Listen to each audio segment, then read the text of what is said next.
The ancient seals are breaking. I can feel the power awakening. It's opening!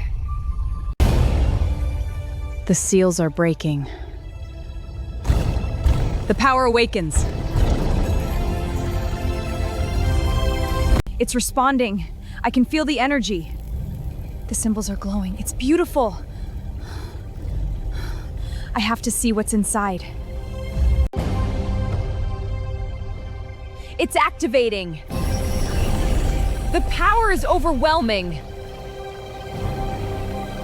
Laughter echoed through the law office as Clara's cousin inherited millions, leaving Clara nothing but a crumbling, dirt-poor farm facing foreclosure. Everyone thought it was a cruel joke, but beneath that dead soil lay an incredibly valuable secret destined to shatter their family. The true inheritance was buried out back. The rain lashed against the floor-to-ceiling windows of the mahogany-paneled law office in downtown Seattle. Brooke Mitchell sat rigidly in a high-backed leather chair, her damp coat draped over her lap. Across from her sat her cousin, Jocelyn Sterling, who looked as though she had just stepped off a runway rather than into a reading of a last will and testament. Jocelyn wore a pristine white trench coat and a faint, mocking smile that she had not dropped since their grandfather's funeral. Malcolm Pendleton was their grandfather, a man of formidable presence and allegedly formidable wealth. He had built an empire in logistics and shipping, but in his twilight years he had retreated into eccentric isolation. Brooke had loved the man, not his money. She had spent summers with him listening to his rambling stories about history and the earth, while Jocelyn and her father had only visited when they needed a check. Nathaniel Brooks, a lawyer with tired eyes and a voice like dry gravel, cleared his throat.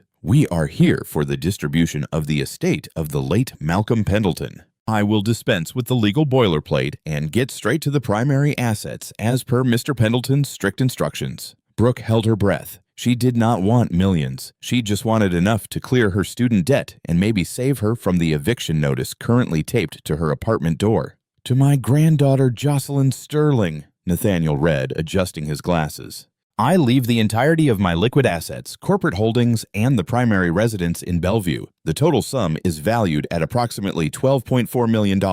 Jocelyn let out a soft, theatrical sigh of relief, examining her manicured nails. "That is settled, then." "What about the rest of the estate?" Brooke said, her heart dropping into her stomach. "Grandfather always said, 'I am not finished, Miss Mitchell,'" Nathaniel interrupted gently. He turned the page and a deep frown creased his forehead. "To my youngest granddaughter, Brooke Mitchell, I leave the deed to the Shadow Pines property located in Ridgewood, Oregon." Jocelyn let out a sharp, genuine bark of laughter. "Shadow Pines? You mean that rotting old dust bowl he bought years ago, the one with the dead soil?" Nathaniel sighed. "Yes, the 40-acre farm. However, Miss Mitchell, it is my duty to inform you that the property has been neglected for years. There are substantial liens against it. It carries a large amount of unpaid property taxes and municipal fines. You have the required period to settle the debt, or the county, and we will seize and auction the land." Brooke felt the room spin. Millions to the cousin who had not called Malcolm in years and a crushing debt to her? It was a cruel joke. It made absolutely no sense. Malcolm was erratic in his old age, but he was not vindictive. "Are you sure there is not a mistake?" Brooke's voice trembled. "No mistake," Jocelyn purred, standing up and smoothing her skirt. "Grandfather always was a businessman. He knew I could manage the empire. You, Brooke, always liked playing in the dirt. Have fun with your mud pit. Try not to go bankrupt before the county takes it." Brooke left the office in a daze. She had little money in her checking account. She could not afford the gas to drive to Oregon, let alone pay off a massive tax lien, but a nagging feeling gnawed at the back of her mind. Malcolm had never done anything without a reason. Borrowing money from a friend, Brooke made the grueling drive south to Ridgewood the next morning. The town was a forgotten blip on the map, a place where the diner still had a missing letter on its neon sign, and the locals stared suspiciously at unfamiliar license plates. When Brooke finally turned down the gravel road leading to Shadow Pines, her heart sank. Jocelyn had been right. It was a wasteland. The farmhouse was a skeletal structure of peeling gray paint and sagging roof lines, suffocated by overgrown blackberry brambles. The front porch was half collapsed, and the windows were caked with decades of grime. Behind the house stretched 40 acres of barren, cracked earth, utterly devoid of life save for a massive dead oak tree standing stubbornly in the center of the backyard. It looked like a monument to failure. Brooke forced her way through the jammed front door. The interior smelled of mildew, mouse droppings, and stale air. Furniture was covered in moth-eaten sheets. She walked through the silent rooms, feeling the crushing weight of her grandfather's apparent betrayal. Why leave her this nightmare? She wandered into what used to be Malcolm's study. The floor was littered with old newspapers and trash, but as Brooke approached the heavy oak desk, she noticed something odd. The dust on the desk was disturbed. Drawers had been pulled open and hastily shoved back. The floorboards near the fireplace bore fresh scuff marks. Someone had been here recently. Her pulse quickened. Brooke began searching the desk herself, running her hands under the drawers. Toward the back of the bottom drawer, her fingers brushed against something taped to the underside. She peeled it off. It was a small, sealed envelope with her name on it, written in Malcolm's shaky handwriting. Her hands shaking, she tore it open. Inside was a single, crisp index card. Brooke, my bright girl. The vultures only see the paper, and paper burns. Jocelyn will take the numbers on a screen, but she does not know what real wealth is. The house is a distraction. They will look inside, but they will not look deep enough. I buried my true legacy where the dead roots run deep. Do not let them take it. Brooke stared at the card. Where the dead roots run deep. She looked out the grime-covered window of the study, her eyes locked onto the massive dead oak tree towering over the desolate backyard. Brooke barely slept that night. She camped out in her car, the doors locked against the eerie rustling silence of the Oregon countryside. As the first light of dawn broke over the horizon, painting the dead farm in bruised hues of purple and orange, her phone buzzed violently against the dashboard. It was a local Seattle number she did not recognize. Exhausted, she answered. "Hello, Brooke." A smooth, overly confident voice echoed through the speaker. "It is Jocelyn." Brooke sat up, rubbing her temples. "What do you want, Jocelyn? Come to gloat some more." "Do not be dramatic," Jocelyn sighed. "I am calling out of the goodness of my heart. I spoke with my financial advisors yesterday. Leaving you with that debt was unseemly of grandfather. It reflects poorly on the family name. So I am willing to do you a favor." "A favor?" Brooke repeated, her eyes narrowing. "I will buy the Shadow Pines property from you today. I will pay the back taxes, clear your name from the debt, and I will even throw in cash for your troubles. You can go back to Seattle, find a new job, and forget this whole ugly mess." Brooke stared out the windshield at the farmhouse. Why would Jocelyn, a woman who refused to wear shoes that cost less than $1,000, want to buy a worthless, rotting farm in a town she despised? Unless she knew. "You have been here, have you not?" Brooke demanded, the realization hitting her like a physical blow. The scuff marks in the study, the ransacked desk. You sent someone to search the house before the will was even read. There was a fraction of a second of silence on the line, just enough to confirm Brooke's suspicion. Then Jocelyn laughed, a harsh, brittle sound. "You are paranoid, Brooke. I am offering you a lifeline. You have until the deadline to accept it. After that, I will let the county foreclose, and I will just buy it at auction for pennies anyway. Do not be stupid." The line went dead. Brooke dropped the phone. Jocelyn was terrified. Whatever was out there, Jocelyn knew about it, or at least suspected it, but she could not find it inside the house. Brooke threw open the car door and marched toward the crumbling barn beside the house. She rummaged through piles of rusted tools, ancient engine parts, and rotting wood until her fingers wrapped around the wooden handle of a heavy iron spade. She walked out to the backyard. The dead oak tree loomed above her. Sidawized branch clawing at the gray morning sky. The ground around the base of the tree was hard-packed clay, baked solid by years of neglect where the dead roots run deep. Brooke picked a spot between two massive jutting roots that breached the surface like the ribs of a buried beast. She raised the shovel and drove it down. The iron blade clanged against the baked dirt, vibrating violently up her arms. It barely made a dent. She gritted her teeth and struck again and again. Brooke fought the earth. Blisters formed on her palms, bursting and reforming as raw bleeding sores. Her back screamed in agony, and sweat stung her eyes, mixing with the dust. She was a city girl, accustomed to typing on a keyboard, not excavating clay.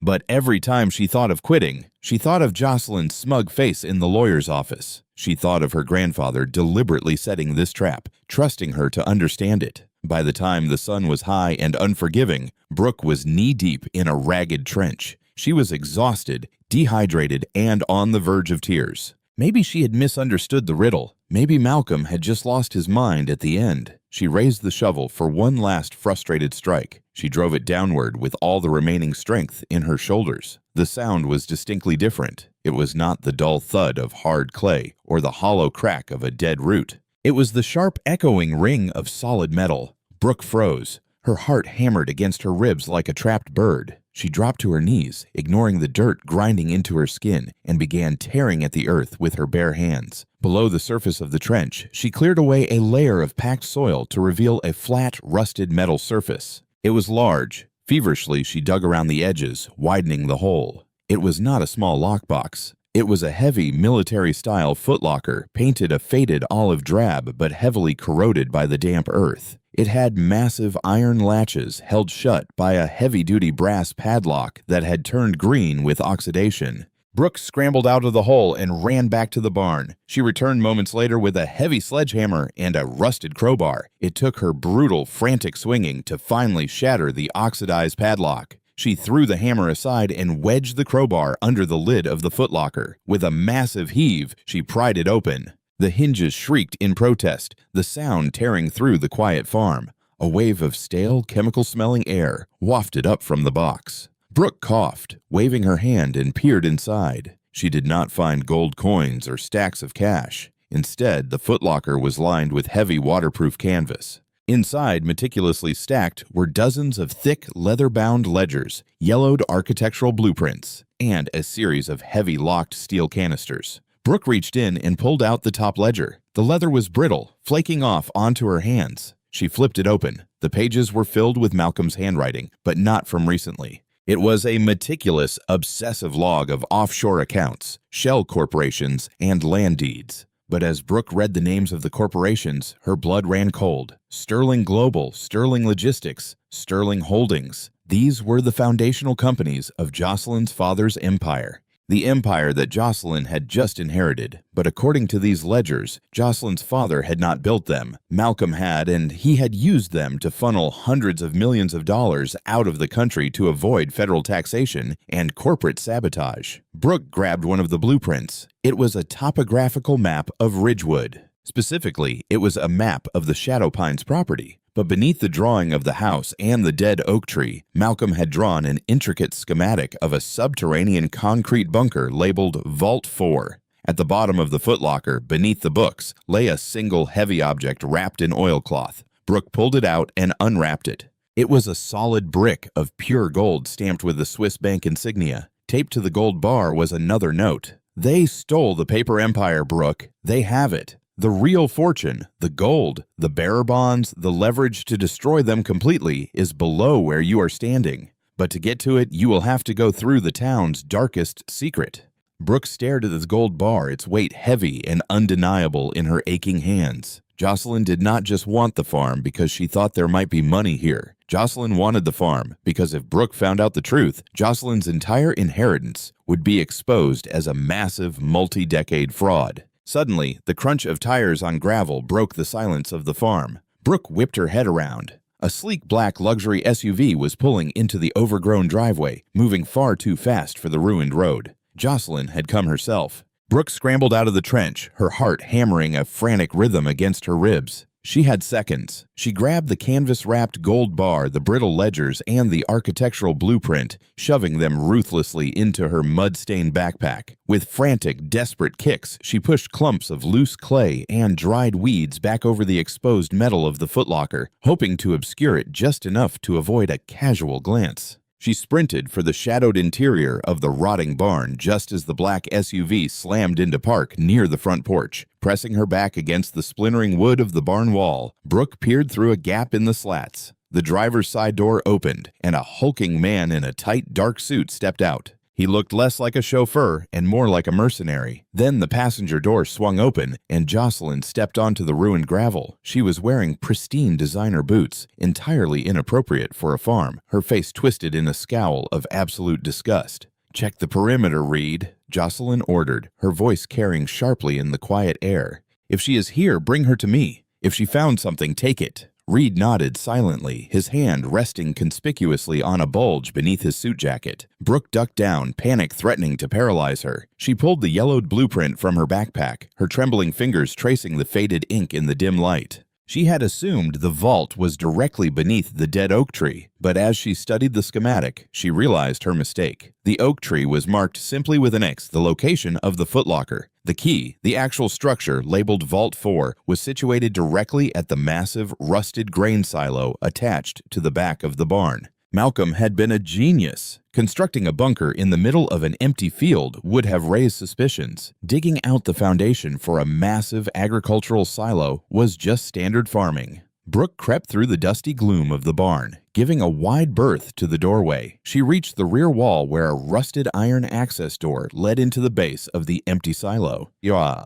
It shrieked softly as she pulled it open, slipping into the dark, circular chamber. The air here was suffocatingly hot, smelling of ancient, rotting grain. According to the blueprint, the entrance was a subterranean maintenance hatch concealed beneath the false concrete flooring. Brooke turned on her phone's flashlight, sweeping the beam across the cracked floor. Near the center, a heavy steel ring sat flush with the concrete, caked in decades of grime. She slipped her rusted crowbar through the ring, braced her boots against the floor, and pulled with every ounce of strength she had left. With a grating scrape that sounded deafening to her ears, the heavy concrete and steel plug shifted. She heaved again, flipping it over to reveal a pitch-black shaft plunging into the earth, lined with a rusted iron ladder. Outside, she heard Reed's heavy footsteps crunching on the dry grass, moving toward the backyard. Brooke did not hesitate. She swung her legs over the edge and began to descend into the darkness, pulling the heavy hatch shut above her just as the barn doors rattled on their hinges.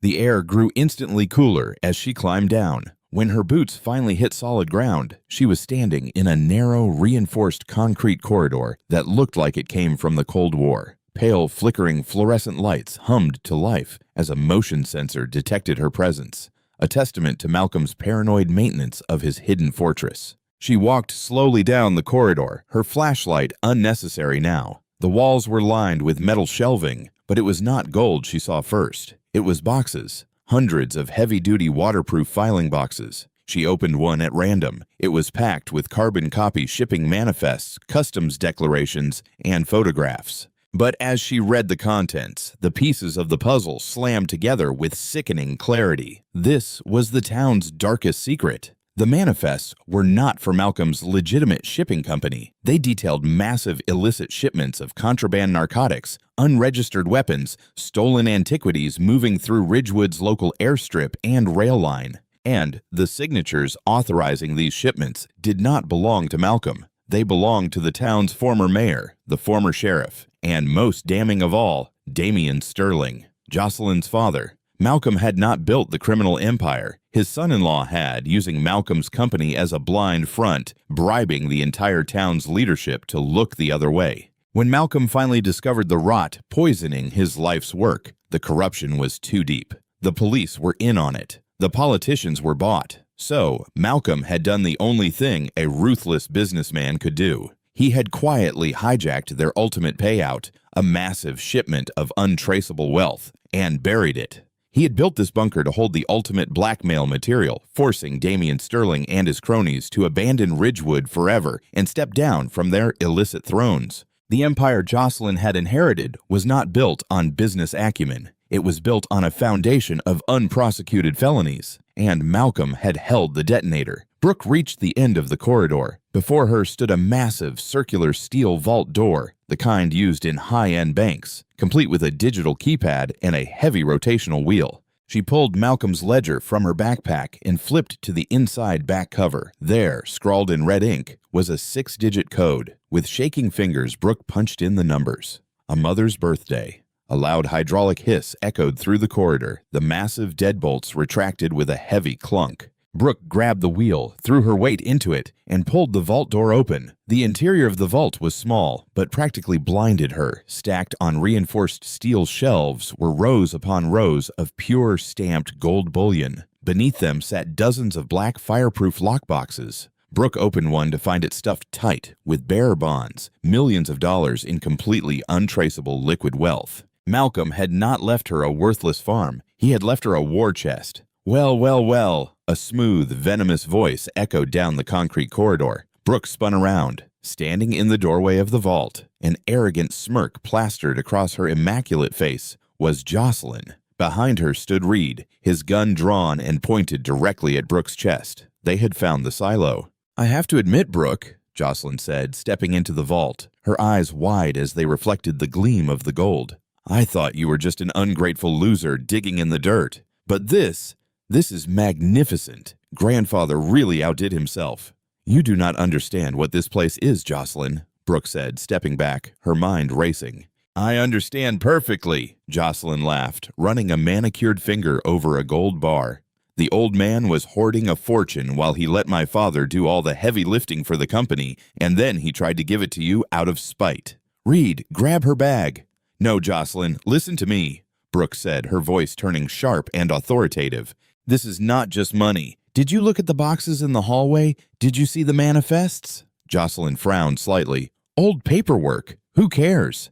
"It is proof," Brooke snapped. "Proof of racketeering, smuggling, and federal tax evasion. Your father did not build Sterling Holdings. He built a cartel, and grandfather held the evidence down here to keep him in line. If these documents see the light of day, the FBI will freeze every asset you have. Your inheritance will evaporate overnight, and you will spend the rest of your life in a federal penitentiary." Jocelyn's smirk faltered, a flash of genuine uncertainty crossing her eyes. She looked back toward the corridor, then at Reed, but greed quickly swallowed her fear. "You are lying," Jocelyn hissed. "You are just trying to scare me so you can keep the gold. Reed, shoot her if she moves." Jocelyn stepped deeper into the vault, her eyes fixed on the bearer bonds. "It does not matter anyway. Once we leave you down here and take the money, I will just burn this whole farm to the ground, paperwork and all." Brooke took another step back, her shoulder bumping against the back wall of the vault. Her eyes darted to a heavy red industrial lever mounted beside a ventilation grid. She recognized it from the blueprint.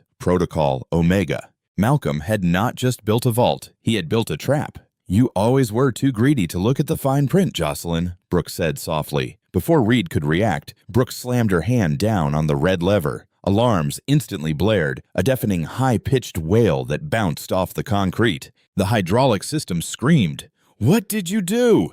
Jocelyn shrieked, covering her ears. "Get her!" Reed yelled, lunging forward. But it was too late. The massive steel vault door, heavily weighted and spring-loaded, swung shut with terrifying speed. Jocelyn and Reed scrambled toward the exit, but the heavy steel slammed into the frame with an earth-shaking boom, locking into place. Brooke was alone inside the vault. Jocelyn and Reed were trapped in the corridor outside, locked in with the filing cabinets of damning evidence. Through the thick steel, Brooke could hear muffled screaming and the frantic banging of Reed's fists against the door, but she ignored it. She turned to the ventilation grid beside the lever. According to the blueprints, it was not just the air. It was a secondary emergency egress shaft that led out past the property line into the dense woods behind the farm. Brooke packed her backpack to the brim with bearer bonds and bars of gold. It weighed a ton, but she had never felt stronger. She unlatched the grate, crawled into the narrow, dusty tunnel, and began the long climb to the surface. Soon after, the quiet town of Ridgewood was swarming with black government SUVs. Brooke sat comfortably in Nathaniel Brooks's Seattle law office, sipping a hot latte. Across from her, the lawyer was staring at the television screen in his office, his jaw practically resting on his mahogany desk. The news anchor's voice was crisp. In a stunning development, the CEO of Sterling Holdings, Jocelyn Sterling, has been taken into federal custody following an FBI raid on a remote Oregon property. Authorities reportedly uncovered a subterranean bunker containing decades of evidence, detailing a massive multi-million-dollar criminal syndicate tied to the late Damian Sterling. All assets belonging to Sterling Holdings have been frozen pending federal investigation. "I do not understand," Nathaniel stammered, looking at Brooke. What did you find?" Brooke smiled gently, setting down her coffee. She unzipped her backpack and placed a stack of bearer bonds and a single heavy gold bar on the desk. "I found grandfather's true legacy, Mr. Brooks," Brooke said, her voice calm and steady. "I need you to contact the county clerk in Ridgewood. I have a tax lien to pay off. And then I would like to discuss setting up a new charitable foundation in Malcolm Pendleton's name." Nathaniel just stared at the gold, utterly speechless. Brooke leaned back in her chair, looking out at the Seattle skyline. Jocelyn had wanted the paper empire and paper burns. Brooke had dug deep into the dead earth, and what she found was indeed priceless. Justice, freedom, and the absolute destruction of those who had tried to bury her. Shadow Pines was hers now, and the soil was finally ready for a new season. If you were hooked by this incredible story of betrayal, hidden treasure, and ultimate revenge, hit that like button right now. Do not forget to share this video with your friends who love a massive plot twist, and make sure to subscribe to our channel for more real-life dramas and jaw-dropping mysteries. What would you do if you found a secret bunker? Tell us in the comments below.